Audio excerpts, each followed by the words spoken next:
আলহামদুলিল্লাহ। আজকে তাফসির হবে সূরা মুলকের তৃতীয় পর্ব, আয়াত নম্বর 6 থেকে 10, 5টি আয়াতের তাফসির। মহান আল্লাহ রাব্বুল আলামিন আমাদের সকলকে শুরু থেকে শেষ পর্যন্ত সবগুলো কথা ইখলাস ও বিনয়ের সাথে আমলের নিয়তে বলার এবং শোনার তৌফিক দান করেন। মুহতারিম হাজিরিন, সূরা মুলকের ধারাবাহিক তাফসিরের আজকের তৃতীয় পর্বের প্রথম আয়াতে কারিমা হলো 6 নম্বর আয়াতে কারিমা। মহান আল্লাহ রাব্বুল আলামিন কি বলছেন? ওয়ালিল্লাযীনা কাফারু বিরাব্বিহিম আযাবু জাহান্নাম ওয়া বি'সাল মাসীর। আল্লাহ তাআলা বলেন, ওই সমস্ত লোক যারা তাদের রব প্রতিপালক মহান আল্লাহ রাব্বুল আলামিনকে অস্বীকার করে, তার সাথে কুফরি করে, তাদের জন্য রয়েছে জাহান্নামের শাস্তি এবং তাদের এই আবাসস্থল কতই না নিকৃষ্ট নিম্নমানের। এই আয়াতে কারিমার তফসির লিখতে গিয়ে কাদি সানাউল্লাহ পানিপতি রহমতুল্লাহ আলাই তফসিরে মাজহারি, হযরত মাওলানা ইদ্রিস কান্দলুই রহমতুল্লাহ আলাই তফসিরে মারিফুল কোরআন 8ম খণ্ডে উর্দু ভাষায় লিপিবদ্ধ, সেখানে লিখেছেন যে এই 5 নম্বর আয়াতে কারিমার পূর্বের যে এই 6 নম্বর আয়াতে কারিমার পূর্বে যে 5 নম্বর আয়াতে কারিমা, সেই 5 নম্বর আয়াতে কারিমে আল্লাহ তাআলা শয়তানদের আলোচনা করেছেন। ওয়াজআলনাহা রুজুমান লিশ-শায়াতিন, শয়তানের আলোচনা করেছেন। আর আজকের এই 6 নম্বর আয়াতে কারিমে আল্লাহ তাআলা কাফেরদের আলোচনা করেছেন। কেন? কারণ কাফের সম্প্রদায় শয়তানেরই একটি দল। এই কারণে শয়তানের আলোচনার পরে আল্লাহ তাআলা কাফেরের আলোচনা এনেছেন। যেমন তাফসীরের ভিতরে এসেছে যে এক কাফের আর এক কাফেরের, এক মুশরিক আর এক মুশরিকের এমনিভাবে কাফের শয়তানের ভাই।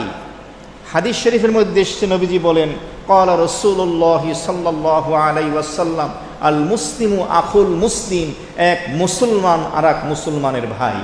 ঠিক এমনিভাবে এক অমুসলিমও আর এক অমুসলিমের ভাই। তো কাফের সম্প্রদায় এরাও শয়তানেরই একটি দলের অন্তর্ভুক্ত।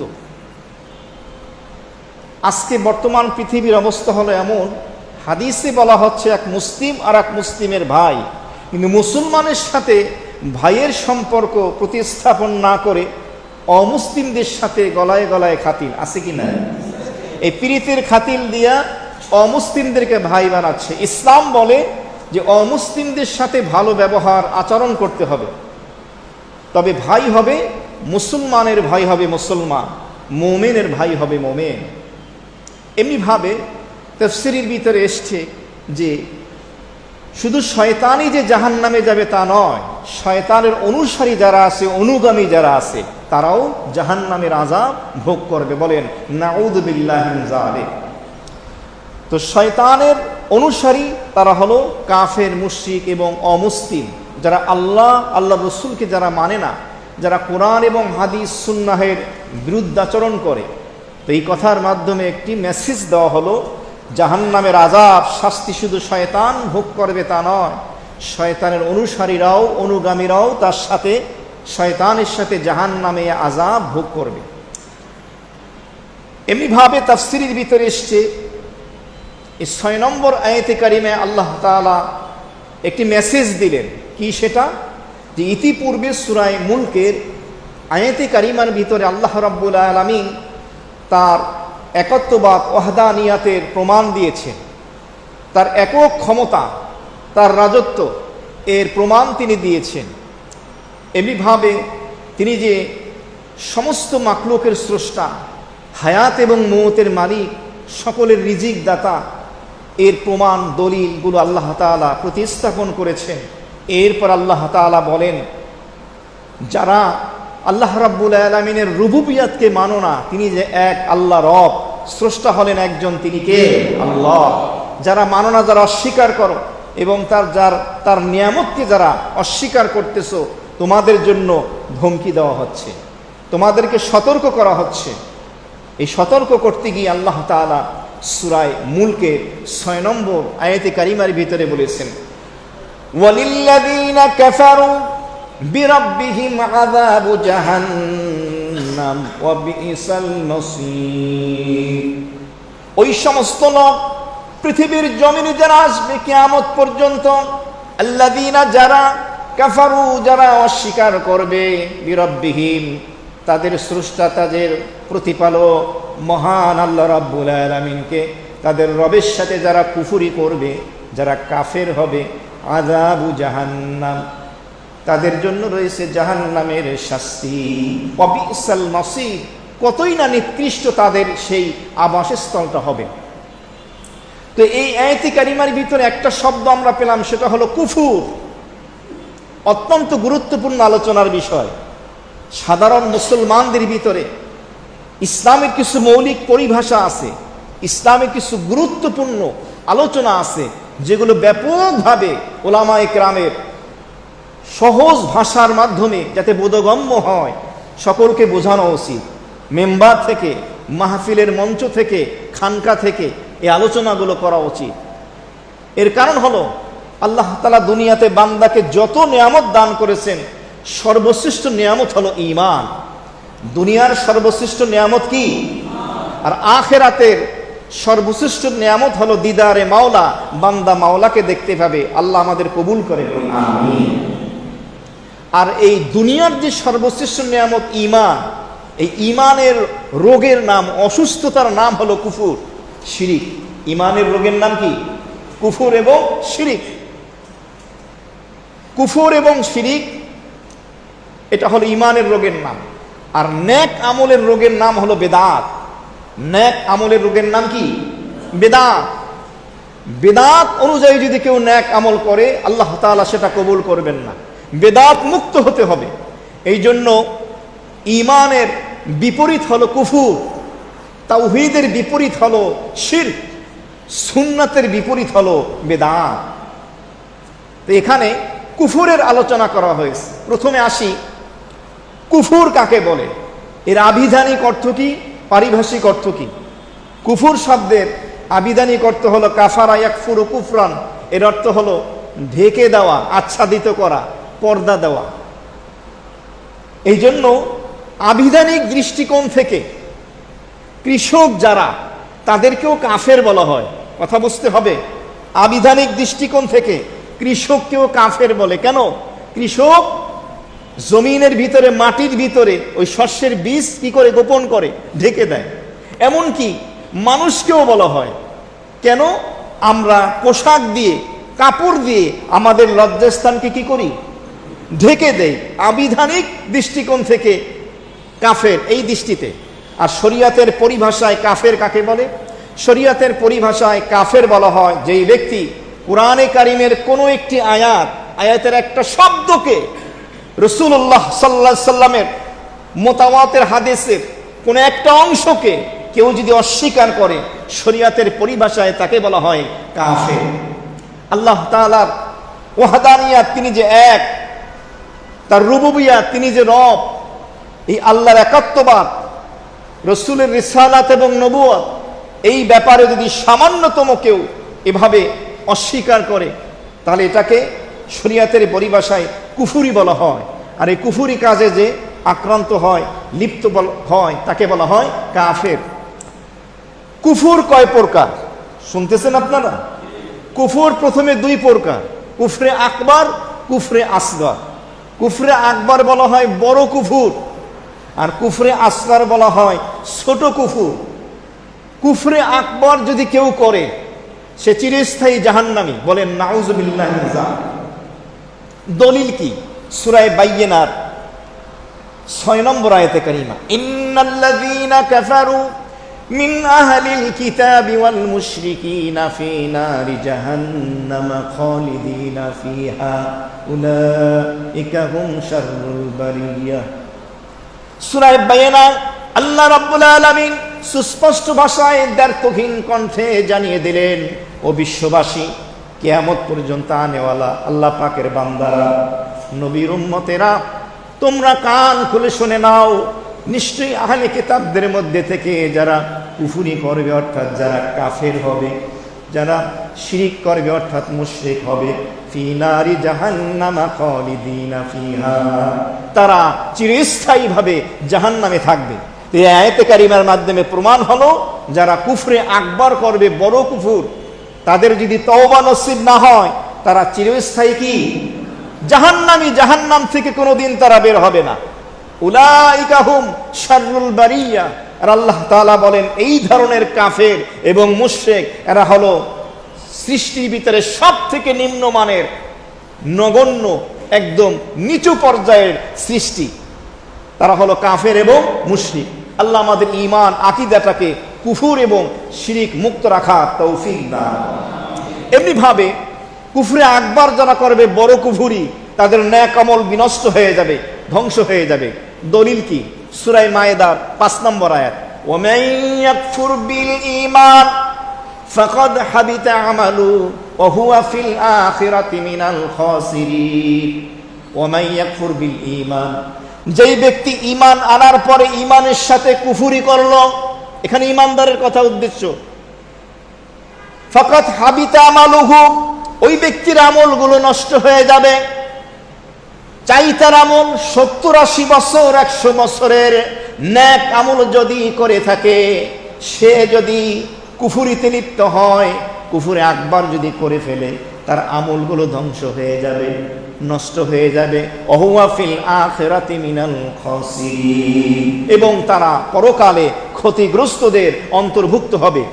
এখানে ঈমানদার মুমিনের উদ্দেশ্য, কারণ যিনি বেঈমান অমুসলিম তার তো আমলের কোনো প্রশ্নই আসে না। আমলের প্রশ্ন আসবে কার বেলায়? ঈমানদারের বেলায়, মুমিনের বেলায়। তো ঈমান আনার পরে যদি ঈমানের সাথে কুফরি করে, কুফরে আকবার করে, তার আমলগুলো কি হয়ে যায়? নষ্ট হয়ে যায়, আমরা বুঝতেও পারি না। এবার আসি, এই যে কুফরে আকবার করার কারণে তার ক্ষতিটা কি? তার ক্ষতি হলো তওবা না করে যদি মৃত্যুবরণ করে, সে চিরস্থায়ী জাহান্নামী, নাউযুবিল্লাহি মিন যালিক। আর যদি কুফরে আসগার করে, ছোট্ট কুফরি, তাহলে সেও যদি তওবা না করে মারা যায়, এই ছোট কুফরির কারণে ওই পরিমাণ শাস্তি জাহান্নামে ভোগ করবে। তার মধ্যে যদি ঈমান থাকে, তাহলে ওই শাস্তি ভোগ করার পরে আল্লাহ তাকে ওই ঈমানের কারণে জান্নাত দান করবে। সুবহানাল্লাহ, বুঝতে পারছেন?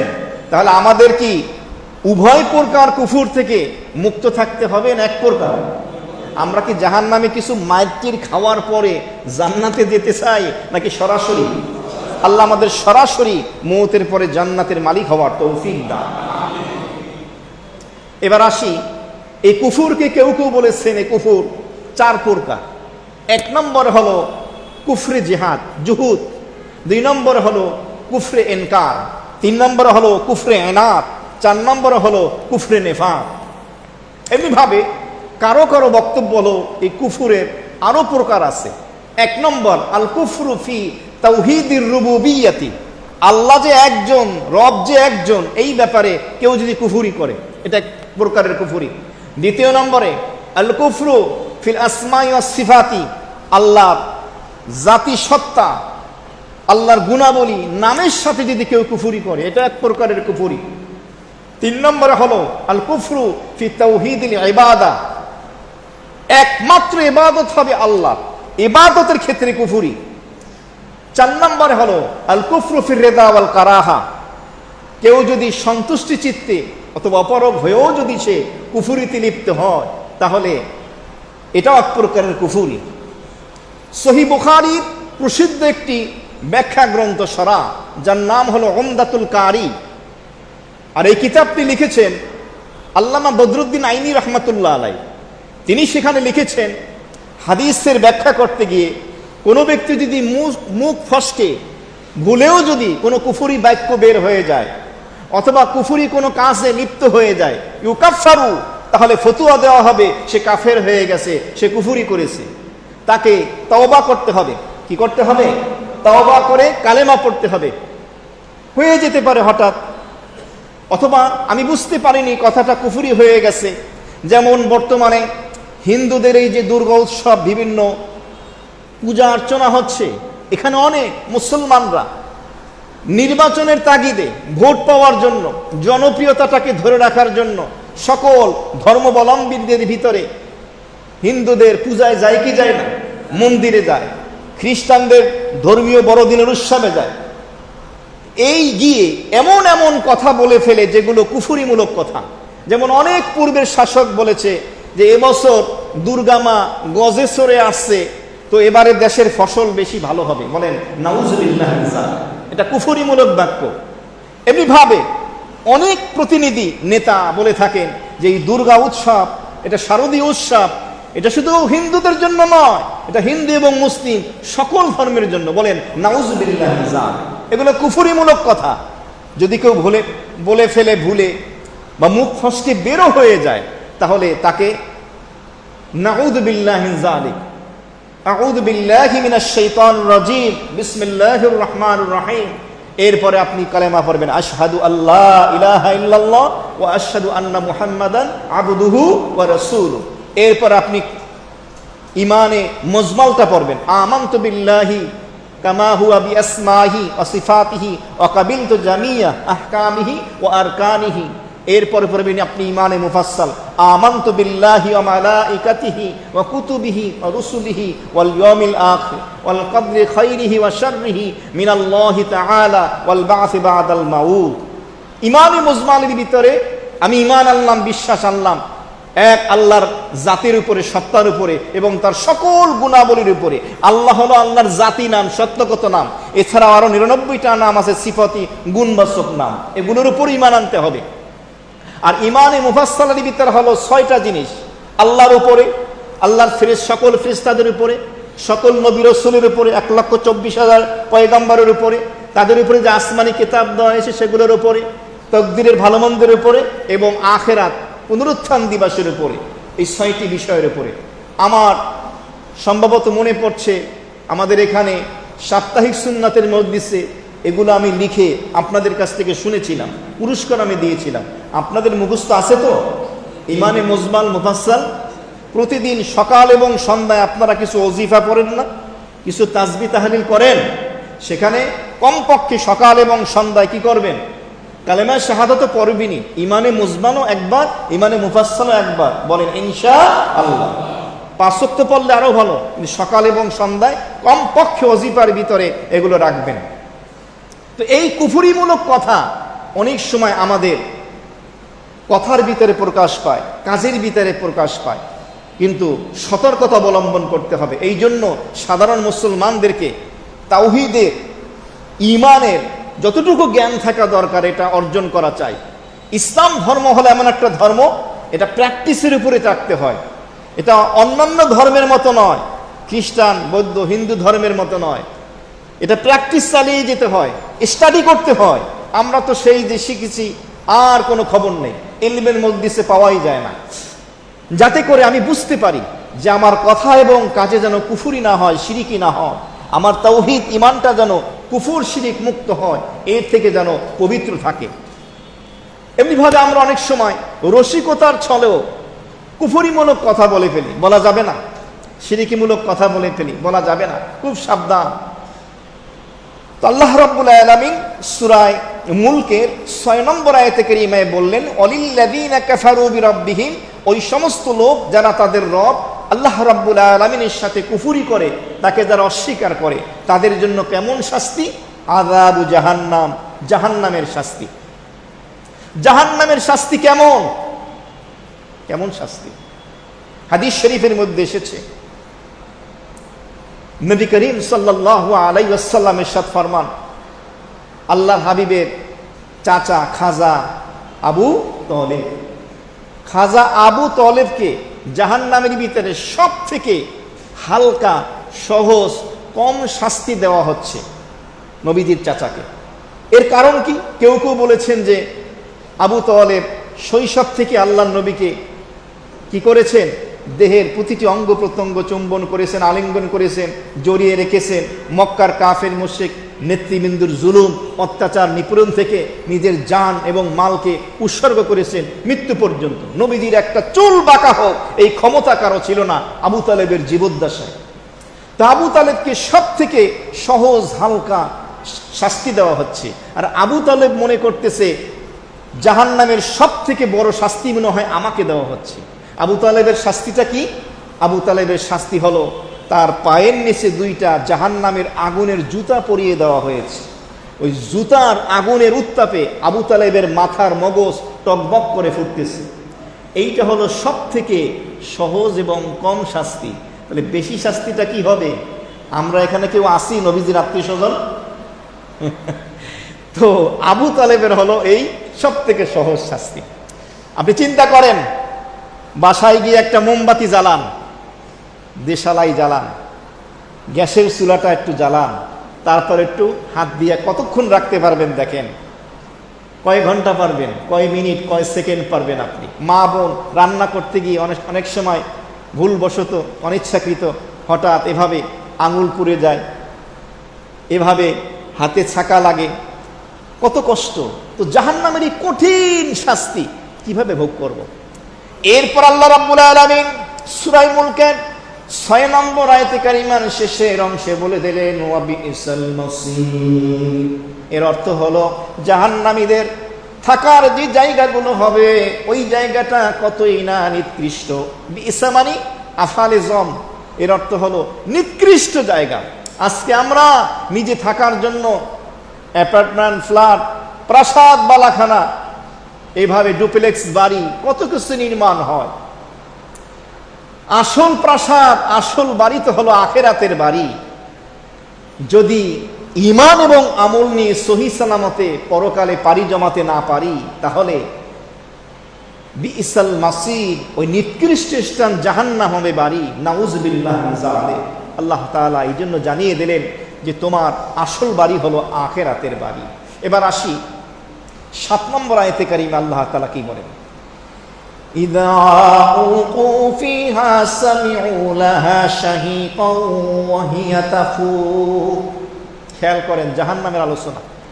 ইদা, যখন, উলকু, নিক্ষেপ করা হবে, ফিহা আই ফি জাহান্নাম, যখন জাহান্নামের ভিতরে জাহান্নামীদেরকে নিক্ষেপ করা হবে, সামিউ লাহা, জাহান্নামীরা শুনতে পাবে, শাহীকান, ওই জাহান্নামের আওয়াজ শুনতে পাবে, গর্জন শুনতে পারবে, জাহান্নামের চিৎকার শুনতে পাবে, ওহিয়া তাফুর, জাহান্নাম উত্তেজিত হয়ে যাবে। ইদা উলকু ফিহা, যখন জাহান্নামের ভিতরে জাহান্নামীদেরকে নিক্ষেপ করা হবে, সামিউ লাহা শাহীকা, তখন তারা সেই জাহান্নামের চিৎকার, গর্জন, আওয়াজ শুনতে পাবে। শাহীকুন শব্দের ব্যাখ্যায় বলা হয়েছে সিয়াহুন, এর অর্থ হলো চিৎকার, গর্জন, হুঙ্কার। এই চিৎকার, এই গর্জন, এই হুঙ্কার কেন হবে? কাদের হুঙ্কার? তো একটা তাফসীর হলো জাহান্নামের হুঙ্কার। হুঙ্কার, আওয়াজটা, চিৎকারটা কেমন হবে?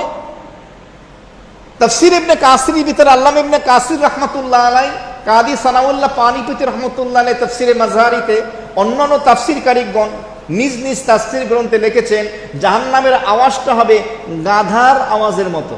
কার? গাধা একটা প্রাণী আছে না, গাধার আওয়াজের মতো হবে তার চিৎকারটা, কিছুটা গাধার আওয়াজের মতো। একথা তিনি বললেন। আর একটা অর্থ হলো এটা জাহান্নামের আওয়াজ। আর একটা ব্যাখ্যা হলো যে ইতিপূর্বে জাহান্নামে যেই জাহান্নামীদেরকে নিক্ষেপ করা হয়েছিল তাদের আওয়াজ শুনতে পাবে, বিকট আওয়াজ, ওহিয়া তাফুর, এবং এই জাহান্নাম উত্তেজিত হয়ে যাবে। কখন? তাফসীরে আসছে জাহান্নামীদেরকে জাহান্নামে নিক্ষেপ করার পরই জাহান্নাম আরো উত্তেজিত হয়ে যাবে, উত্তেজিত হবে। পরবর্তী আয়াতে কারিমায় সেই উত্তেজনার তীব্রতাও প্রকাশ করা হয়েছে। সুফিয়ান সাউরি রাহমাতুল্লাহ আলাইহি তিনি ওয়াহিয়া তাফুর, এই তাফুর শব্দের ব্যাখ্যায় লিখেছেন একটা পাতিলের ভিতরে, ডেক্সির ভিতরে যদি অনেক পানি থাকে, ফুটন্ত পানির ভিতরে চুলা উনুনে রাখা অবস্থায় সামান্য পরিমাণ চাল বা কোনো দ্রব্য যদি দেওয়া হয়, অনেক গরম ফুটন্ত পানির ভিতরে সামান্য চাল বা দ্রব্য দিলে যেমন টকবক করতে থাকে, জাহান্নামের আযাবের ভিতরে জাহান্নামীদেরকে নিক্ষেপ করার পরে ওই জাহান্নাম টকবক করতে থাকবে, উত্তেজিত হবে। বলেন নাউযুবিল্লাহ। জাহান্নামের গভীরতাটা কেমন হবে? জাহান্নামের গভীরতাটা বলা হয় হাদিসের ভিতরে যে এতটা গভীর হবে, যদি সেই জাহান্নামের ভিতরে একটা পাথর নিক্ষেপ করা হয়, ওই পাথরটা জাহান্নামের অতল দেশে একদম নিচ পর্যন্ত পৌঁছতে 70,000 বছর লাগবে।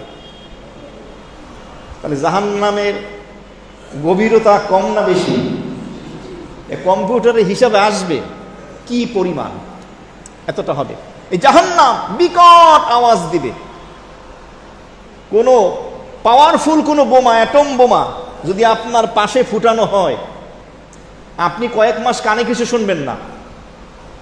ছোটখাটো বোমার আওয়াজই যদি আশেপাশে ফোটে, আপনার কানের পর্দা ফাইটে যাইতে পারে, অথবা আপনি কান স্তব্ধ হয়ে যাবে, আপনি কিছুই শুনতে পাবেন না। তো বিকট আওয়াজ জাহান্নাম থেকে আসতে থাকবে।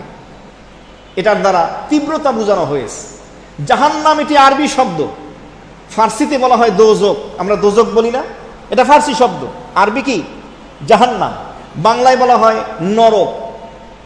জাহান্নামের আবিধানিক অর্থ হলো শাস্তির জায়গা, অগ্নির জায়গা, আগুনে প্রজ্বলিত জায়গা।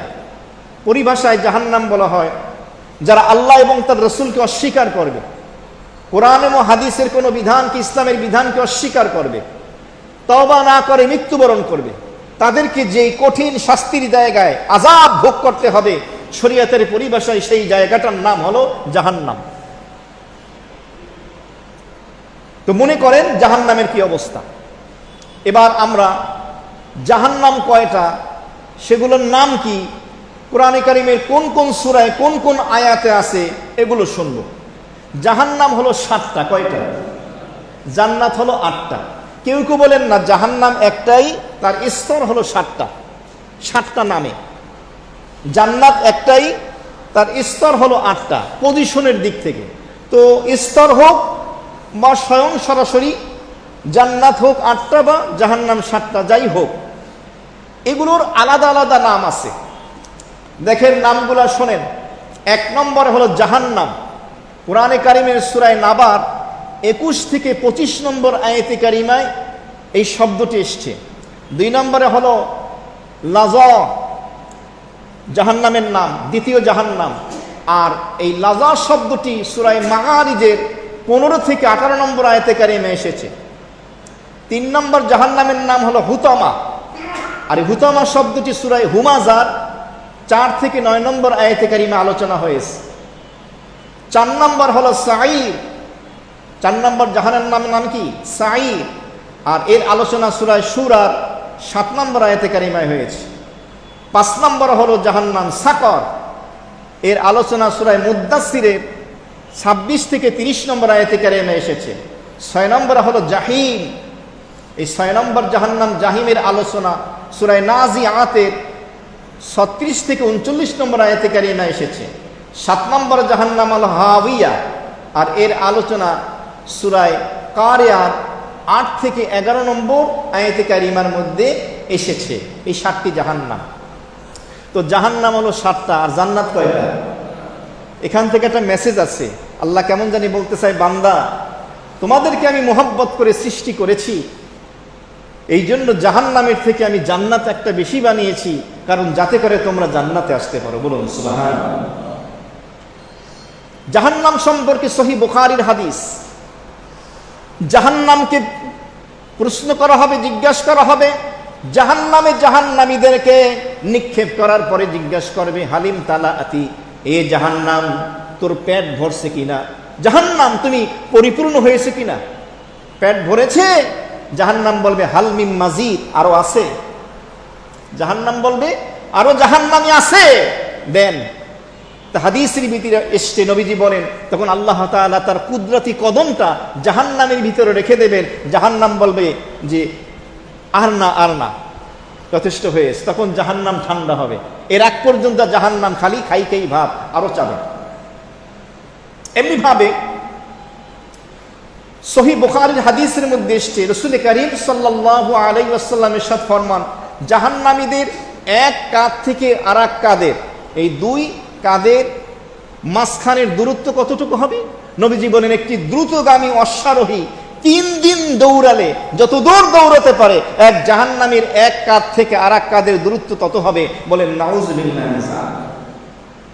তো এই জাহান্নাম থেকে পানাহ চাওয়া। তামিমে দারি রাদিয়াল্লাহু তাআলা আনহু থেকে আল্লাহর হাবিব একদিন সাহাবীকে ডেকে বললেন কানে কানে, তুমি ফজরের নামাজের পরে কোনো কথা না বলে যদি 7 বার বলো আল্লাহুম্মা আজিরনি মিনান নার, তাহলে মাগরিবের আগে তোমার ইন্তেকাল হলে আল্লাহ তোমাকে জাহান্নাম থেকে নাজাত দান করবে। সুবহানাল্লাহ। নবীজি বলেন, ও সাহাবী, মাগরিবের নামাজ পড়ার পরে কোনো কথা না বলে 7 বার যদি বলো আল্লাহুম্মা আজিরনি মিনান নার, এর অর্থ হলো আল্লাহ আপনি আমাকে জাহান্নামের আযাব থেকে, শাস্তি থেকে নাজাত দান করেন। আল্লাহর হাবিব বলেন 7 বার যদি পড়ো, পরের দিন সকাল ফজরের আগে তোর যদি ইন্তেকাল হয়ে যায় আল্লাহ তাআলা তোকে জাহান্নামের নাজাত থেকে নাজাত দিবে। সুবহানাল্লাহ। পড়বো তো? বলেন ইনশাআল্লাহ। যে ওজিফাগুলো পড়ি তার মধ্যে পড়বেন। আর এক হাদিসে আসছে আল্লাহর নবী বলেন ক্বালাতিল জান্নাত, জান্নাত আবেদন করে, জান্নাত বলতে থাকে, ও আমার প্রতিপালক, আপনার অমুক বান্দা আপনার কাছে আমি জান্নাতকে চাইতেছে, আমার এই জান্নাতের নাজ ও নিয়ামত তাকে আপনি দান করেন। সালাসা মাররাত, এই হাদিসে 3 বার আসছে আপনার অমুক বান্দা আপনাকে 3 বার আমি জান্নাতকে চাইতেছে, জান্নাত আল্লাহর কাছে আবেদন করবে। তখন আল্লাহ রাব্বুল আলামিন জান্নাতের আবেদন কবুল করবেন, ওয়া আদখিলহুল জান্নাহ, এবং ওই ব্যক্তিকে জান্নাতে যাওয়ার তৌফিক দান করবেন। সুবহানাল্লাহ। অর্থাৎ যেই ব্যক্তি মান সাআলাল্লাহ জান্নাহ সালাসা মাররাত, যে আল্লাহর কাছে 3 বার জান্নাত চায়, এই হাদিসে 3 বার, তাহলে জান্নাত আল্লাহর কাছে আবেদন করবে, আল্লাহ তার আবেদন মঞ্জুর করে তাকে জান্নাতে দেবেন। এরপর নবী বলেন আরেক ব্যক্তি জাহান্নাম থেকে পানাহ চায়, সালাসা মাররাত, 3 বার আল্লাহ তাআলার কাছে, তখন জাহান্নাম আল্লাহর কাছে আবেদন করবে, আল্লাহ আমি জাহান্নামের আযাব শাস্তি থেকে আপনার অমুক বান্দা পানাহ চাইতেছে, তাকে মাফ করে দেন। আল্লাহ বলবেন আল্লাহুম্মা আজিরহু মিনান নার, আমি তাকে জাহান্নাম থেকে নাজাত দিয়ে দিলাম। এই জন্য আপনি সকালে ফজর এবং মাগরিবে 7 বার কমপক্ষে জাহান্নাম থেকে পানাহ চাবেন। আল্লাহুম্মা আজিরনি মিনান নার, অথবা আল্লাহুম্মা আজিরনা মিনান নার। আজিরনি মানে আমাকে, আর আজির না মানে আমাদের সকলকে। কথা বুঝতে পারতেছেন? জাহান্নামের আযাব থেকে আমাকে পানাহ দেন, শাস্তি থেকে আমাকে মুক্তি দান করেন। আর আল্লাহর কাছে 8 বার সকাল এবং সন্ধ্যায় ফজর ও মাগরিবের পরে জান্নাত চাবেন। আল্লাহুম্মা ইন্নী আসআলুকা রিদাকা ওয়াল জান্নাহ। আমার ছোট্ট নামাজ শিখে আরবি বাংলা উচ্চারণ সহকারে দেয়া আছে, আরবি না পারেন আপাতত বাংলায় পড়েন। হে আল্লাহ, আমি আপনার কাছে আপনার সন্তুষ্টি এবং জান্নাত কামনা করছি, 8 বার। আর যোহর, আসর, এশায় কমপক্ষে 3 বার করে পড়েন। জাহান্নাম থেকে পানাহ, জান্নাত আল্লাহর কাছে চাওয়া। চাইব তো? আরবি না পারেন বাংলায় তো পারবেন নাকি? দোয়া হলো মনের আকুতি মিনতি, আপনি যে ভাষায় পারেন, তবে কোরআন এবং হাদিসের ভাষায় বলতে পারলে এটা বেশি ভালো, এভাবে চাওয়া। এমনিভাবে এক হাদিসে আসছে নবীজি সাহাবায়ে কেরামকে বললেন, কেউ যদি ফজরের নামাজের পরে ইয়াকিন এবং বিশ্বাসের সাথে একবার যদি সাইয়্যিদুল ইস্তেগফার পড়ে, সাইয়্যিদুল ইস্তেগফার আমি লিখিয়ে আপনাদেরকে মুখস্থ করিয়ে আমি পুরস্কার দিয়েছিলাম, তো এই সাইয়্যিদুল ইস্তেগফার একবার যদি কেউ পড়ে ফজরের পরে ইয়াকিনের সাথে, মাগরিবের আগে ইন্তেকাল হলে আল্লাহ তাকে জান্নাত দান করবে। সুবহানাল্লাহ। মাগরিবের পরে একবার পড়লে, ফজরের আগে ইন্তেকাল করলে আল্লাহ জান্নাত দান করে। বলুন সুবহানাল্লাহ। চাইব তো? দোয়া করা। এবার আসি আমরা 8 নম্বর আয়াতে কারিমায় আসি। আল্লাহ তাআলা কি বলছেন সূরা মুলকের 8 নম্বর আয়াতে কারিমায়? তাকাদু তামাইয়াজু মিনাল গায়জ কুল্লামা উলকিয়া ফিহা ফাওজুন সাআলাহুম খাজানাতুহা আলাম ইয়াতিকুম নাযীর। 8 নম্বর আয়াতে কারিমে আল্লাহ তাআলা ওই জাহান্নামের ব্যাপারে আলোচনা করেছেন। তাকাদু তামাইয়াজু মিনাল গায়জ, এই জাহান্নাম যখন জাহান্নামের ভিতরে জাহান্নামীদেরকে নিক্ষেপ করা হবে, ওই জাহান্নাম একটা আর একটার সাথে ক্রোধে ফেটে পড়বে, রাগে ফেটে পড়বে। এই যে ক্রোধে রাগে ফেটে পড়বে, ক্রোধ, গয়জন শব্দের অর্থ হলো ক্রোধ, রাগ, গোসা। তাকাদু তামাইয়াজু মিনাল গায়জ, এই গয়েজ শব্দের অর্থ হলো ক্রোধ, রাগ। এটার দ্বারা আল্লাহ তাআলা জাহান্নামের ভয়াবহতা বুঝিয়েছেন। এই ক্রোধ এবং রাগ, কে রাগ করবে, কে গোসা করবে, কে রাগে অগ্নিশর্মা হয়ে যাবে, তিনটা তাফসির পাওয়া যায়। এক নম্বর তাফসির হলো স্বয়ং আল্লাহ রাব্বুল আলামিন জাহান্নামীদের প্রতি রাগান্বিত হবেন। দুই নম্বর তাফসির হলো জাহান্নামের আযাবের ফেরেশতা জাহান্নামীদের প্রতি রাগান্বিত হবে। তিন নম্বর তাফসির হলো স্বয়ং জাহান্নামের আগুন ওই জাহান্নামীদের প্রতি রাগান্বিত হবে। নাউযুবিল্লাহি মিন যালিক। এই রাগটার ধরন কেমন হবে? তাফসীরের ভিতরে এসছে সমুদ্রের উত্তাল তরঙ্গ যে ঢেউ যেমন হয়, জাহান্নামীরা জাহান্নামের রাগটাকে সমুদ্রের তরঙ্গ ঢেউয়ের মতো দেখতে পাবে। বলেন নাউযুবিল্লাহি মিন যালিক। এই গয়জ, এই রাগ, এই ক্রোধ, এটা কত মারাত্মক জিনিস। আবু দাউদ শরীফের হাদিসের ভিতরে এসছে নবী করিম সাল্লাল্লাহু আলাইহি ওয়াসাল্লাম ইরশাদ ফরমান, রাগ, গোসা, ক্রোধ সৃষ্টি হয়েছে শয়তান থেকে। শয়তান সৃষ্টি হয়েছে আগুন থেকে। আগুনকে নিভানো হয় পানি দিয়ে। তোমাদের মধ্যে কোনো ব্যক্তির যখন রাগ আসে তখন উযু করো পানি দিয়ে, তোমার রাগ দূর হয়ে যাবে। শুনতেছেন? সুনান আবু দাউদের হাদিস, নবীজি বলেন রাগ, গোসা শয়তান থেকে সৃষ্ট, শয়তান আগুন থেকে সৃষ্ট, আর আগুন নির্বাপিত হয়, নিভে যায় পানির দ্বারা। তোমাদের মধ্যে কোনো ব্যক্তির যখন রাগ আসে তখন সে যেন উযু করে, তাহলে তার রাগটা আল্লাহ তাআলা দূর করে দেবে। আজকে ঘর সংসার ভাঙতেছে। দিন যতই সামনে যাচ্ছে, আমরা যতই শিক্ষিত হই, উন্নতির উচ্চ শিক্ষায় উঠি, প্রযুক্তির নিত্য নতুন উদ্ভাবন যত কিছুই হোক, আজকে কিন্তু তালাক এবং ডিভোর্সের পরিমাণ পূর্বের থেকে কম না বেশি ঘর এবং এর অন্যতম কারণ হলো এই গোসা, এই রাগ। ক্রোধ রাগকে নিয়ন্ত্রণ করতে পারে না, স্বামীও পারে না, স্ত্রীও পারে না। ছোট খুঁটিনাটি বিষয় নিয়ে রাগ শুরু হয়। এক জায়গা থাকলে রাগারাগি হবি। তো এই রাগ এবং ক্রোধ, এটাকে নিয়ন্ত্রণ করতে হবে।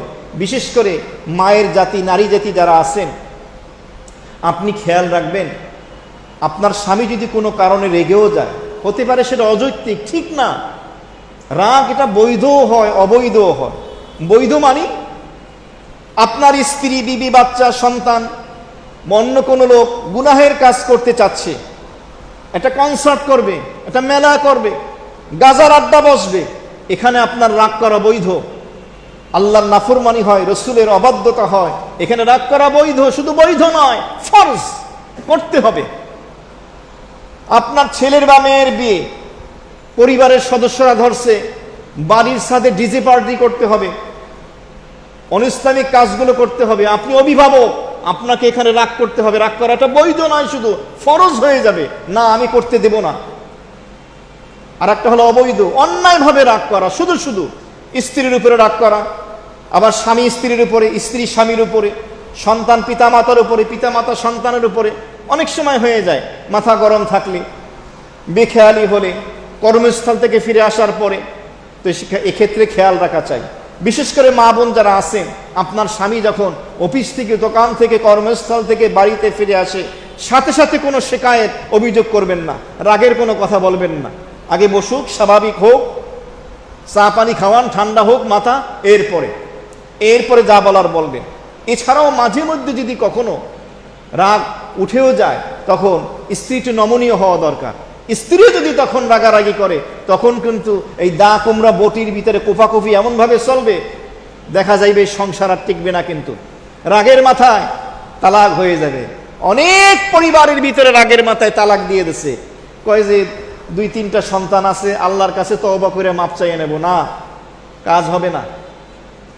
রাগের মাথায়ও তালাক দিলে কি হয়ে যায়? তালাক হয়ে যায়। এই জন্য আমি সুযোগ হলি, স্মরণ থাকলেই বলি, স্বামী স্ত্রী বাক বিতনটা রাগারাগি হবে, লাগে একটা চড়ই দিলেন বা রাগ করে ঘর থেকে বের হয়ে গেলেন, কিন্তু তালাক শব্দটা মুখ থেকে বের করবেন না। উভয়কে সতর্ক থাকা চাই।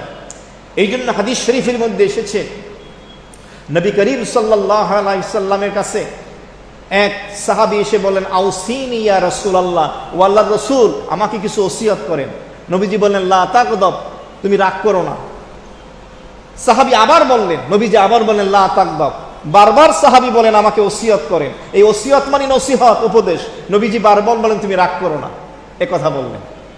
তো রাগ করতে নিষেধ করা হয়েছে। এই জন্য বৈধ এবং অবৈধ রাগ এটা বুঝতেও হবে। এইভাবে হাদিসের মধ্যে এসে আল্লাহর হাবিব বলেন যে তোমাদের মধ্যে কোনো ব্যক্তি যদি রাগ আসে, সে যদি দাঁড়ানো অবস্থায় থাকে সে যেন বসে যায়, বসা অবস্থায় রাগ আসলে সে যেন জমিনে শুয়ে পড়ে। তাহলে তাকাদু তামাইয়াজু মিনাল গাইজ, জাহান্নামীদেরকে জাহান্নামে নিক্ষেপ করার পরে এক জাহান্নাম আর এক জাহান্নামের সাথে, এক অংশ আর এক অংশের সাথে রাগের তীব্রতায় এভাবে তারা গোস্বা হতে থাকবে। কুল্লামা উলকিয়া ফিহা ফাউজুন, যখন নিক্ষেপ করা হবে ফিহা জাহান্নামের মধ্যে, ফাউজুন একটা দল, এই দল দ্বারা হলো কাফেরদের দল, মুশরিকদের দল, জাহান্নামীদের দল। জাহান্নামের ভিতরে যখনই কোনো জাহান্নামের একটি জামাত একটি দলকে নিক্ষেপ করা হবে, সাআলাহুম, তাদেরকে প্রশ্ন করা হবে, খাজানাতুহা, জাহান্নামের দায়িত্বপ্রাপ্ত দারোগা যেই ফেরেশতা আছে ওই ফেরেশতা তখন জাহান্নামীদেরকে প্রশ্ন করবে, জিজ্ঞেস করবে, আলাম ইয়াতিকুম নাযীর, এই তোমাদের কাছে কি কোনো ভীতি প্রদর্শনকারী আসে নাই? জাহান্নামের আযাব শাস্তি থেকে ভয় দেখানেওয়ালা কেউ কি আসে নাই? এই আয়াতে কারিমায় আল্লাহ তাআলা বলেন কুল্লামা উলকিয়া ফিহা ফাউজুন, যখন জাহান্নামে জাহান্নামীদের একটি দল জাহান্নামীদেরকে নিক্ষেপ করা হবে, সাআলাহুম, তাদেরকে প্রশ্ন করবে, অর্থাৎ জাহান্নামীদেরকে প্রশ্ন করবে, খাজানাতুহা, খাজানাত শব্দের অর্থ হলো জাহান্নামের সিপাহী, জাহান্নামের দায়িত্বপ্রাপ্ত ফেরেশতা, দারোগা ফেরেশতা, মালিক ফেরেশতা, সে এভাবে জিজ্ঞেস করবে। জিজ্ঞেস তো বিভিন্ন রকমের হয়, কোনো কিছু জানার জন্য জিজ্ঞেস, মোহাব্বতের সাথে প্রশ্ন, যাচাই বাছাইয়ের জন্য প্রশ্ন। তাফসীরে আসছে যে না, এই জিজ্ঞেস করাটা হবে আলা তাওবীক ও তাজাল্লুল, ধমকের সুরে, অপদস্থতা লাঞ্ছনা করার জন্য, অপমানের ঢঙে অপমানের সুরে তাদেরকে এই জাহান্নামের ফেরেশতা জিজ্ঞেস করবে। আলাম ইয়াতিকুম, তোমাদের কাছে কি আসেনি নাযীর, ভীতি প্রদর্শনকারী? নাযীর শব্দটা আল্লাহ তাআলা ব্যবহার করলেন। রাসূল কারীম সাল্লাল্লাহু আলাইহি ওয়াসাল্লামের কিছু গুণবাচক নাম আছে, তহা, ইয়াসিন, মুদ্দাসসির, মুজাম্মিল, এমনিভাবে নবীজির একটি নাম হলো নাযীর। নাযীর বলা হয় যিনি জাহান্নাম থেকে আল্লাহর বান্দাদেরকে, নবীজি উম্মতদেরকে ভীতি প্রদর্শন করেন, তাকে বলে নাযীর। আর একটা হলো বাশীর। বাশীর শব্দের অর্থ হলো যিনি জান্নাতের সুসংবাদ দান করেন তার উম্মতকে, আল্লাহর বান্দাদেরকে, তাদেরকে বলা হয় বাশীর। এখন প্রশ্ন হলো, আল্লাহ তাআলা এই ৮ নম্বর আয়াতে কারিমার ভিতরে, এই আয়াতে কারিমা নাজিল করে তিনি কি বুঝাতে চাইলেন, মেসেজটা কি দিলেন? আল্লাহ তাআলা বুঝাতে চাইলেন যে আল্লাহ কারো প্রতি বিন্দু পরিমাণ জুলুম করতে চান না। যে যেমন কর্ম করবে তেমন কর্মফল ভোগ করবে। মন্দ করলে শাস্তি, ভালো করলে তার ভালো ফলাফল সে ভোগ করবে। সুতরাং কোনো ব্যক্তি যেন এ কথা বলতে না পারে যে আমাকে কোনো অপশন দেওয়া হয়নি, সুযোগ দেওয়া হয়নি, তাহলে আমি ভালো পথে চলতাম, সিরাতে মুস্তাকিমের পথে হাঁটতাম, জাহান্নামের পথ থেকে নিজেকে বাঁচিয়ে রাখতাম, জান্নাতের পথে আমি চলতাম, আমার জন্য সহজ হতো না। এই প্রশ্ন সে করতে পারবে না। এই প্রশ্ন যাতে করতে না পারে আল্লাহ তাআলা সেই ব্যবস্থা রেখেছেন এবং তার সপক্ষে দলিল এবং প্রমাণ রেখেছেন। সেটা হলো কোরআনে কারীমের আয়াতে কারিমা, ওয়ামা কুন্না মুআযযিবিনা হাত্তা নাবআসা রাসূলা। আল্লাহ রাব্বুল আলামিন কোরআনে মাজিদের অন্যত্র ইরশাদ ফরমান, আমি কোনো কওম, কোনো জাতি, কোনো গোত্র, কোনো সম্প্রদায়, কোনো ব্যক্তিকে ততক্ষণ পর্যন্ত আযাব দেই না, শাস্তি দেই না, হাত্তা নাবআসা রাসূলা, যতক্ষণ পর্যন্ত তাদের কাছে, তার কাছে আমি আমার পক্ষ থেকে কোনো বার্তাবাহক, কোনো রসূল প্রেরণ না করি। আমাদের কারো মনে প্রশ্ন আসতে পারে, কই আমাদের কাছে তো কোনো নবী আসলো না? তার উত্তরে মুফাসসিরিনে কেরামগণ লিখেছেন, নাজির শব্দের অর্থ যদিও জাহান্নাম থেকে ভীতি প্রদর্শনকারী, আল্লাহর অবাধ্য হলে, নাফরমানি করলে তোমাকে জাহান্নামের আযাব ভোগ করতে হবে, এই ভীতি প্রদর্শনকারী, সতর্ককারী যদিও নবী রসূল, কিন্তু শুধু নবী রসূলের মধ্যেই নাজির শব্দ সীমাবদ্ধ নয়। কিয়ামত পর্যন্ত যারাই কোরআন এবং হাদিসের আলোকে জাহান্নামের আযাব থেকে ভীতি প্রদর্শন করবে, তারাও এর অন্তর্ভুক্ত। তার অর্থ হলো উলামায়ে কেরামও এর অন্তর্ভুক্ত। এমনকি আপনি দাওয়াতে তাবলীগেও যদি যান বা এককভাবেও যদি আপনি একজন রিকশাওয়ালা অথবা যার কাছ থেকে বাজার করছেন অথবা লন্ড্রিওয়ালা, তাকে যদি আপনি বলেন ভাই এত কষ্ট করো দুনিয়ায়, হায়াতের জিন্দেগি একদিন শেষ হয়ে যাবে, সকলকে মরতে হবে, আমিও মরবো তুমিও মরবা, এই যে নামাজটা পড়ো না, বা কাউকে বললেন এই যে সুদ খাও, এই যে ঘুষ খাও, জাহান্নামের আযাব তো ভোগ করতে হবে, চিরস্থায়ী আযাব, নাউযুবিল্লাহ মিন যালিক। এই ভীতি প্রদর্শনকারী সকলের অন্তর্ভুক্ত। এখন আপনি বলেন নবী রাসূল আমাদের কাছে না আসলেও, সাহাবায়ে কেরামকে আমরা না পেলেও, তাবিনদেরকে না পেলেও, আমরা কি বর্তমান জামানায় ভীতি প্রদর্শনকারী পাই নাই? মসজিদের মেম্বার থেকে, মাহফিলের মঞ্চ থেকে, দাওয়াতে তাবলীগ থেকে, পীর সাহেবের খানকা থেকে ভালো কাজের আদেশ মন্দ কাজের নিষেধ করণেওয়ালা আছে কি না? আছে। সুতরাং একথা বলা যাবে না। এই জন্য আল্লাহ বলেছেন আমি ততক্ষণ পর্যন্ত কোনো সম্প্রদায়কে ব্যক্তিকে শাস্তি দেই না যতক্ষণ তার কাছে আমার পক্ষ থেকে কোনো দূত না পাঠাই, বার্তাবাহক না পাঠাই। এই ধরনের আরো আয়াতে কারিমার দ্বারা এই মেসেজটি দেওয়া উদ্দেশ্য। এবং এই ধরনের অর্থমালা সম্বলিত শব্দাবলীর যে হাদিসগুলো রয়েছে এদিকেই অর্থ বহন করে, ইঙ্গিত বহন করে। এ কথার মাধ্যমে আল্লাহ রাব্বুল আলামিন একটা রেড অ্যালার্ট দিলেন, সতর্কতা দিলেন। গ্রিন সিগন্যাল না, রেড সিগন্যাল দিলেন। রাস্তায় গ্রিন সিগন্যাল হলে গাড়ি থেমে যায়, গাড়ি চলতে থাকে। রেড সিগন্যাল হলে গাড়িটা থেমে যায়, যদি সে চলতে থাকে জরিমানা হয়। আল্লাহ তাআলা এভাবে দিলেন।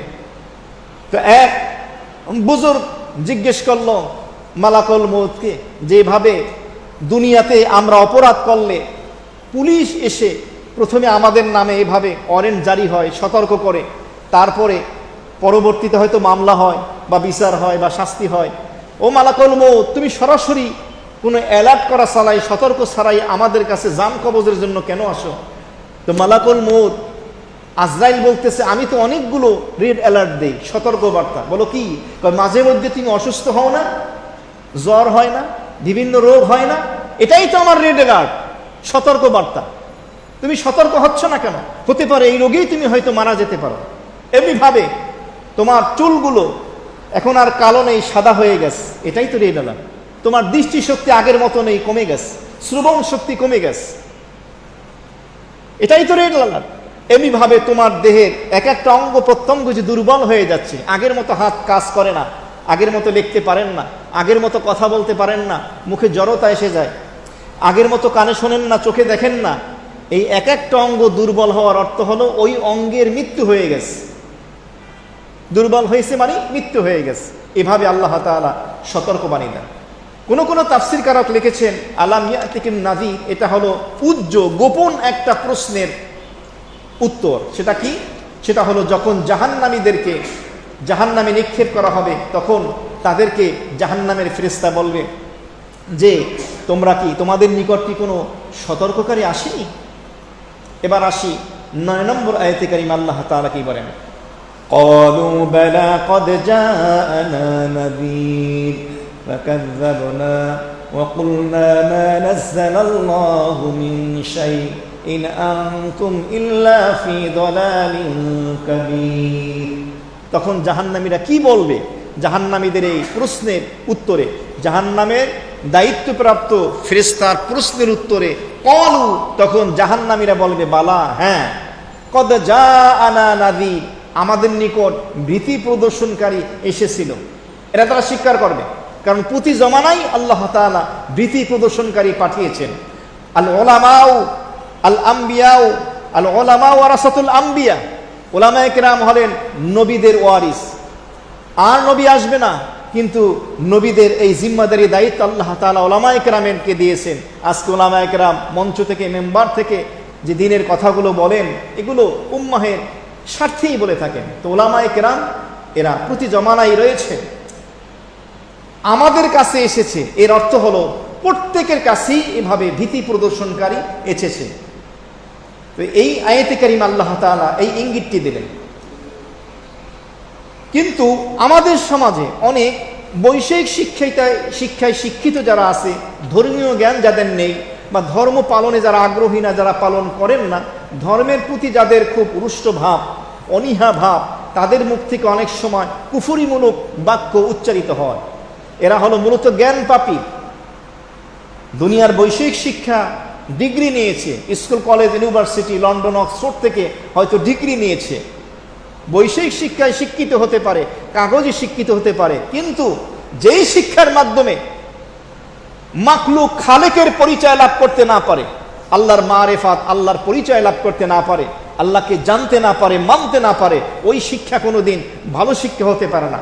ওটা হলো জ্ঞান পাপী, যে শিক্ষা তাকে হেদায়েতের, কল্যাণের, মঙ্গলের পথে ধাবিত করেনি, পথ দেখায়নি। অথচ এই বৈষয়িক শিক্ষায় শিক্ষিত যে লোকগুলো আছে, গুলশান বনানীর উত্তরার ভিভিআইপি এলাকায় যাদের বসবাস, যারা কালারিং গ্লাসের গাড়ির ভিতরে অবস্থান করে আর সমাজের রাস্তার ভিক্ষুক অসহায় মানুষগুলোর দিকে তাকায় কটাক্ষের দৃষ্টিতে এবং আজে বাজে মন্তব্য করে, এমনকি উলামায়ে কেরাম এমনিভাবে ইসলামের লিবাস ধারণকারী, আমলকারী যে মুসলমান রয়েছে, এদেরকেও কটাক্ষ করতে ছাড়ে না। এবং তারা বলে, এই সমস্ত হুজুররা, এদের কারণে আজকে আমরা পিছনে পড়ে আছি, পশ্চাৎমুখী হয়েছি, তা না হলে আমরা আজকে কোথায় চলে যেতাম। প্রশ্ন রাখি, বাংলাদেশের সম্পদ বাহিরে পাচার করছে শিক্ষিতগুলাই না অশিক্ষিতগুলাই? বাংলাদেশের সব থেকে বেশি অর্থনৈতিকভাবে ক্ষতি করছে শিক্ষিত মানুষ না অশিক্ষিত মানুষ? একটা অশিক্ষিত মানুষ সর্বোচ্চ 10 লিটার দুধের ভিতরে 1 লিটার 2 লিটার পানি মিশ্রণ করে কয় টাকা দুর্নীতি করলো? আর তুমি এসি রুমের ভিতরে বসে একটা কলমের খসায় জনগণের দেশের টাকা তুমি কোটি কোটি টাকা নিয়ে যাচ্ছ। এভাবে বেগম পাড়া বানাচ্ছ লন্ডনে, সুইজারল্যান্ডের সুইস ব্যাংকে তুমি অ্যাকাউন্ট খুলতেছ। সুতরাং পশ্চাৎমুখী সাধারণ মানুষ করো নাই, তোমরা করেছো যারা জ্ঞান পাপী। তো এই জিনিসগুলো বোঝার আকল তাদের ভিতরে নেই, কারণ এগুলোর আকল হাঁটুর নিচে চলে গেছে। আল্লাহ রাব্বুল আলামিন এভাবে তাদেরকে বলে দিলেন। তারা কি বললেন? ক্বালু বালা ক্বাদ জাআনা নাযীর। তারা বলবে, হ্যাঁ, আমাদের নিকটে ভীতি প্রদর্শনকারী তো এসেছিল। ফাকাযযাবনা, ভীতি প্রদর্শনকারী ঠিকই এসেছিল, কিন্তু ফাকাযযাবনা, আমরা তাদেরকে মিথ্যারোপ করেছি, তাদেরকে আমরা মিথ্যাবাদী বলেছি। উলামায়ে কেরাম আজকে মেম্বার থেকে, মঞ্চ থেকে জাহান্নামের আযাবের কথা বলে, শাস্তির কথা বলে, যাকাত না দিলে এমন শাস্তি হবে, ঘুষ খেলে, সুদ খেলে, দুর্নীতি করলে, সাদাবাজি, ধান্দাবাজি, অন্যের হক নষ্ট করলে কঠিন শাস্তি তোমাকে ভোগ করতে হবে। আর এই লোকগুলো বলে মৌলবীদের কোনো কাজ নাই, কারণ দেখে বলে যে এই সমস্ত কথার কোনো ভিত্তি নাই। বলে নাউজুবিল্লাহ, তাদের কর্মকাণ্ডেই তো সেটা প্রকাশ পায়, প্রতীয়মান হয়। তারা এই কথাগুলো বলে। আচ্ছা, তাদেরকে প্রশ্ন রাখবেন, তোর বাপ দাদার জন্ম থেকে নিয়ে এই প্রতিদিন যে একটা মানুষ মারা যায়, দাফন কাফন করে কবরে রাইখা আসো, আজ পর্যন্ত দেখছো কোনো একটা মরা মানুষ কবর থেকে জীবিত হইয়া হাইটে আসছে? আসছে না। তার মানে হায়াত আছে, মৌত আছে। আর এই হায়াত মৌতের মালিক কি? ভালো করবা ভালো পাবা, মন্দ করলা তেমন পাবা। সুতরাং আল্লাহ তাআলা এখানে কথা বলে দিলেন। তো একটা শব্দ হলো কাযাবা ইয়াকযিবু, এর অর্থ হলো মিথ্যা কথা বলা। আর একটা হলো কাযযাবা ইউকাযযিবু তাকযীবান, বাবে তাফসীর থেকে, এর অর্থ হলো কাউকে মিথ্যারোপ করা, কারো প্রতি চরমভাবে মিথ্যাচার করা, পারলে সার্টিফিকেট দিয়ে দেওয়া, মিথ্যের সার্টিফিকেট। তো ওরা বলে যে আমাদের কাছে ভীতি প্রদর্শনকারী ঠিকই আসছে, কিন্তু ওই নবী রাসূল এবং তাদের অনুসারী সাহাবায়ে কেরাম, তাবেইন, তাবে তাবিন, আইমায়ে মুজতাহিদিন, সালফে সালিহিন, মুহাদ্দিসিন, মুফাসসিরিন, আউলিয়ায়ে কেরাম, বাউস কুতুব, বুজুর্গানে দ্বীন, উলামায়ে কেরাম ঠিকই আমাদের কাছে এসেছে, ভীতি প্রদর্শন করেছে, কিন্তু তাদেরকে আমরা সত্য মনে করিনি, তাদেরকে আমরা মিথ্যারোপ করেছি। তো এখানে দেখেন, তাদেরকে ডাকার পরেও তারা এটাকে সত্য বলে মেনে নেয়নি, বরং তাদেরকে মিথ্যারোপ করেছে, তারা মিথ্যাচার করেছে। এর মাধ্যমে তারা আমলের দিকে মিথ্যারোপ করেছে, কারণ তারা আমলের মাধ্যমে তার সঠিক প্রমাণ দিতে পারেনি। কারণ তাদের রুহের খোরাক কি ছিল? কোরআনে কারীমের ভিতরে সুস্পষ্ট দলিল প্রমাণ আছে, প্রতিবাদ হয়েছে, প্রতীয়মান হয়েছে। তাদের রুহের খোরাক ছিল নেক আমল করা, গুনাহ থেকে নিজেকে বাঁচানো। এই কাজগুলো তারা করেনি। এই কাজগুলো না করার মাধ্যমে তারা আমলের দৃষ্টিকোণ থেকে মিথ্যাচার করেছে। তবে ওই কাফের মুশরিকদের মিথ্যাচার আর বর্তমান যে মিথ্যাচার, এই দুইটার ভিতরে একটা পার্থক্য আছে। সেটা হলো বনী ইসরাইল সম্প্রদায়ের, ইহুদি সম্প্রদায় যারা ছিল, তারা বলতো ক্বালু সামি'না ওয়া আসাইনা, আমরা নবী রাসূলদের কথা শুনলাম কিন্তু মানবো না, তাদের অবাধ্য করব। নাউযুবিল্লাহ মিন যালিক, ডাইরেক্ট বলতো। আর এখনকার যারা আছে তারা মুখে বলে শুনলাম, মানবো একথা মুখে বলে, কিন্তু আমলে কি করে না, প্রমাণ দেখায় না। পার্থক্য হলো এতটুকুই। বনী ইসরাইলের ইহুদিরা মুখেই বলতো শুনলাম এবং মানবো না, অবাধ্যতা করবো নবী রাসূলের। আর এখনকার প্রজন্ম হলো মুখে বলে মানবো শুনলাম, কিন্তু আমলের মাধ্যমে তার প্রমাণ দেখায় না। এটা হলো পার্থক্য। তো যাই হোক, এই যে বলা হলো যে তোমাদের কাছে কি ভীতি প্রদর্শনকারী আসেনি, এটার আর একটা ব্যাখ্যা হলো যে ফেরেশতারাই তাদেরকে জিজ্ঞেস করেছিল, জাহান্নামীদেরকে। এরপরে আয়াতের শেষ অংশে যে কথা বলা হলো, তারা বলল ওয়াকুলনা মা নাযালাল্লাহু মিন শাই, শুধু মিথ্যাচার করেছে, মিথ্যারোপ করেছে, এতটুকুই নয়, বরং তারা বলে আমরা বলেছি মা নাযালাল্লাহু মিন শাই, আল্লাহ তাআলা কিছুই নাজিল করে নাই। নবী রাসূলদের উপর আল্লাহ তাআলা কোনো ওহী, কোনো বিধান নাজিল করেনি।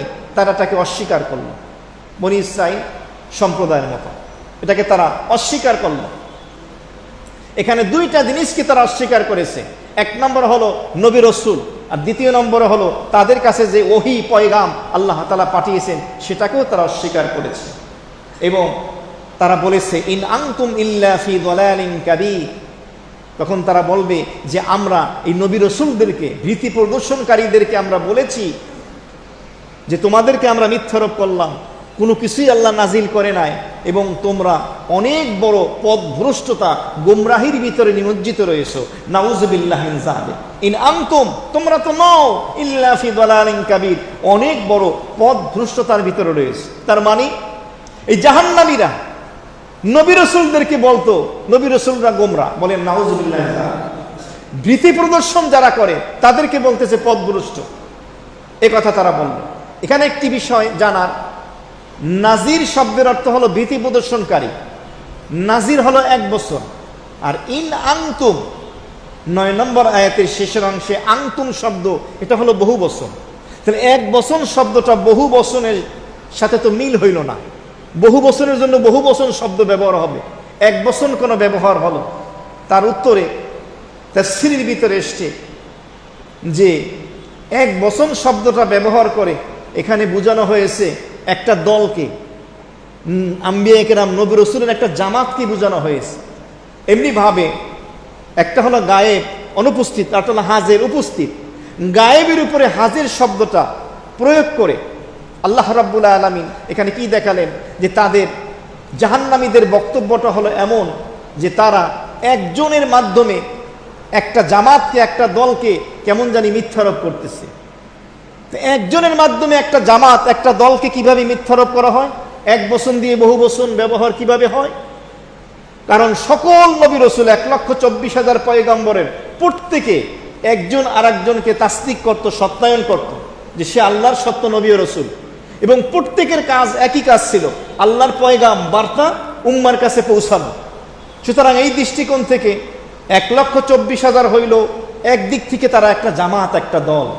তো তারা জাহান্নামীরা এই নবী রাসূলকে অস্বীকার করে, কেমন জানি বুঝাতে চায়, মুখাতেব করে, সম্বোধন করে যে তোমাকে যেমনিভাবে আমরা মিথ্যাচার করলাম, তোমাকে আমরা মিথ্যাবাদী বললাম, তোমাকে আমরা অস্বীকার করলাম, ঠিক এমনিভাবে তোমার মতো যারাই এভাবে আমাদেরকে ডাকবে, ভীতি প্রদর্শন করবে, সকলকে আমরা মিথ্যারোপ করলেন।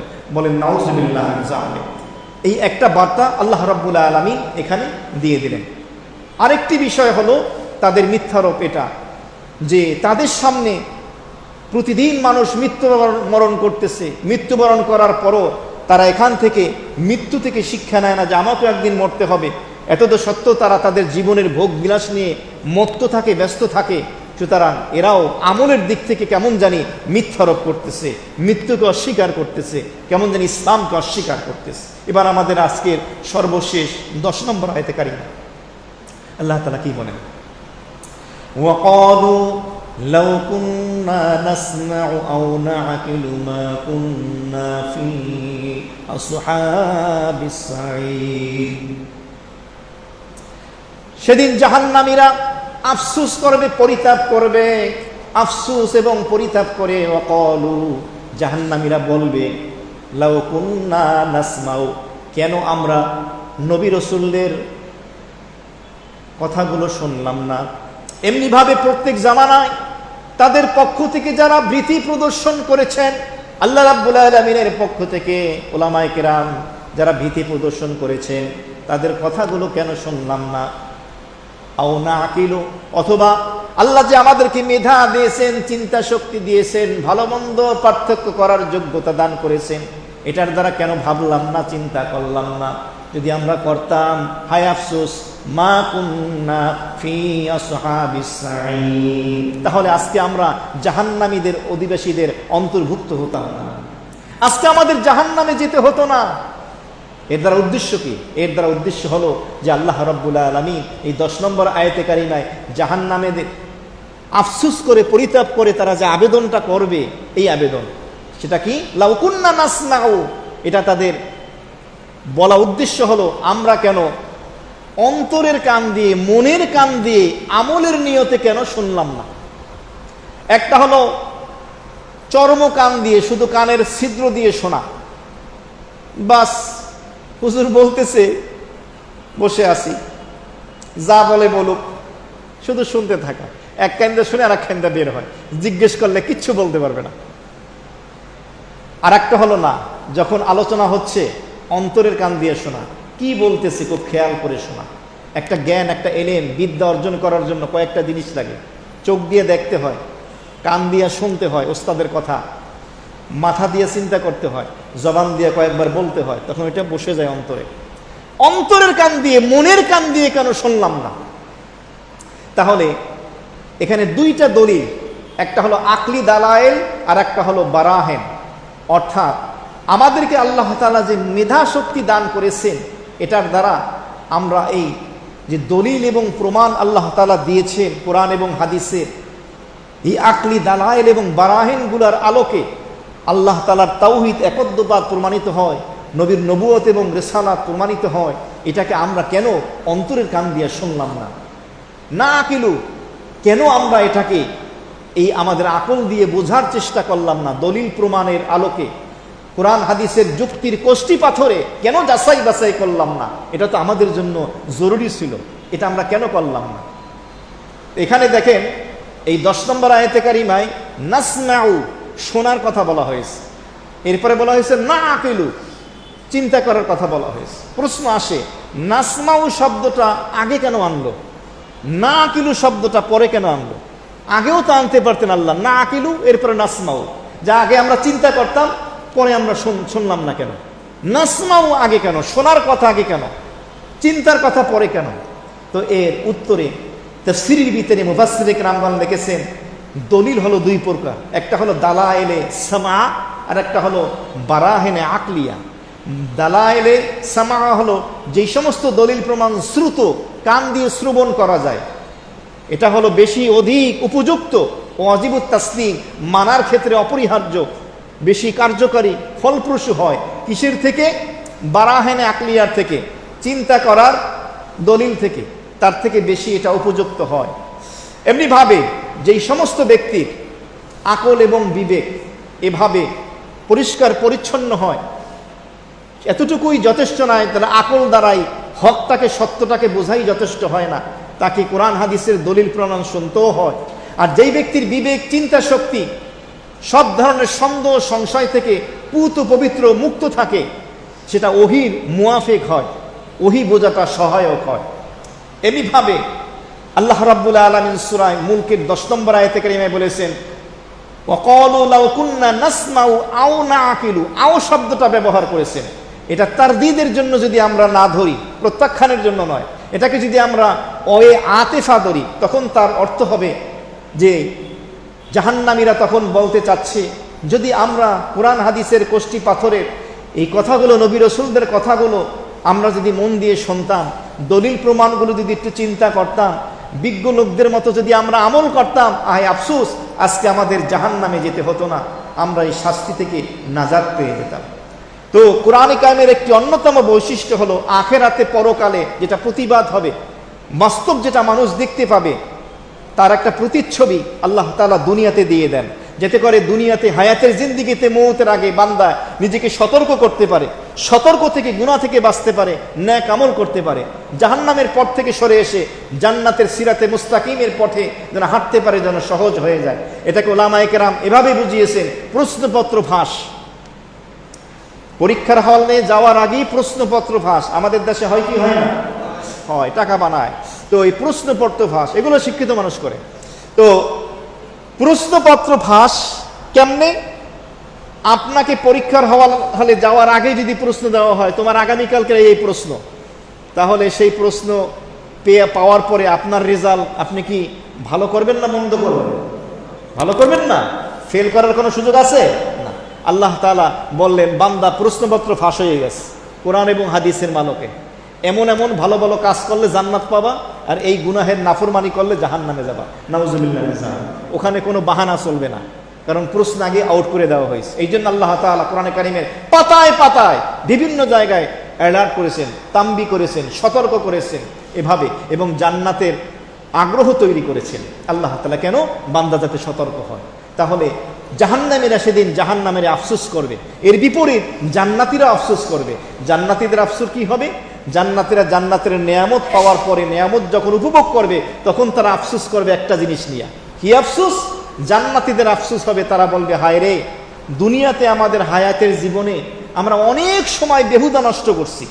ওই সময়টা যদি আমরা আল্লাহর জিকির করতাম, কোরআন তেলাওয়াত করতাম, দুরূদ পড়তাম, ইস্তেগফার করতাম, আল্লাহর কাছে একটু চাইতাম, দোয়া করতাম, তাহলে আজকে জান্নাতের ভিতরে আমার মর্যাদাটা আরো বাড়তো। অনেক সময় আপনি যখন চাকরির ইন্টারভিউ দেন, ভাইবা হয়, আপনার এভাবে পোস্টিং হয়, তো আপনি অনেক সময় আফসোস করেন, হায় রে, আমি যদি আরো একটু ছাত্র জীবনে লেখাপড়া করতাম, আমার সার্টিফিকেটটা, ডিগ্রিটা যদি ভারী হইতো, তাহলে আজকে তো আমি আরো বড় উপরের পোস্ট পাইতাম, আমার অধীনে অনেক লোক চাকরি করতো, আমি বস হইতাম এই অফিসে। তো জান্নাতীরাও সেই দিন আফসোস করবে, দুনিয়ারে হায়াতের জীবনটা যদি আমরা আল্লাহর জিকিরে ফিকিরে কাটাতাম, তাহলে আমাদের জন্য কত ফায়দা হতো, আজকে জান্নাতে আমরা আরো বেশি মর্যাদা লাভ করতে পারতাম। এই জন্যে এক কবি বলেন, দস্ত বাকার দিল বয়া, ফার্সিতে বলেন যে, বান্দা, ও আল্লাহ পাকের বান্দা, নবীর উম্মত, তুমি যেখানেই থাকো, তোমার হাত যদিও কাজে ব্যস্ত, কিন্তু তুমি চাইলে হাত দিয়ে কাজ করা অবস্থায়ও, কর্মস্থলেও, ঘরে বাহিরে, প্রবাসে দেশে থাকা অবস্থায়ও তুমি দিল দিয়া তোমার মালিক আল্লাহর জিকির করতে পারো। পারি কি পারি না? রাস্তা দিয়ে যখন হাঁটবেন, বাসে যখন বসে আছেন, বিদ্যুৎ চলে গেছে, কোনো কাজ নাই, অফিসে বসে আছেন, দোকানে বসে আছেন, জিকির করেন, সুবহানাল্লাহ, আলহামদুলিল্লাহ, লা ইলাহা ইল্লাল্লাহ, আল্লাহু আকবার, লা হাওলা ওয়ালা কুওয়াতা ইল্লা বিল্লাহ, যত প্রকারে যা যা পারেন সেই জিকিরগুলো পড়েন, দুরূদ পড়েন, ইস্তেগফার করেন।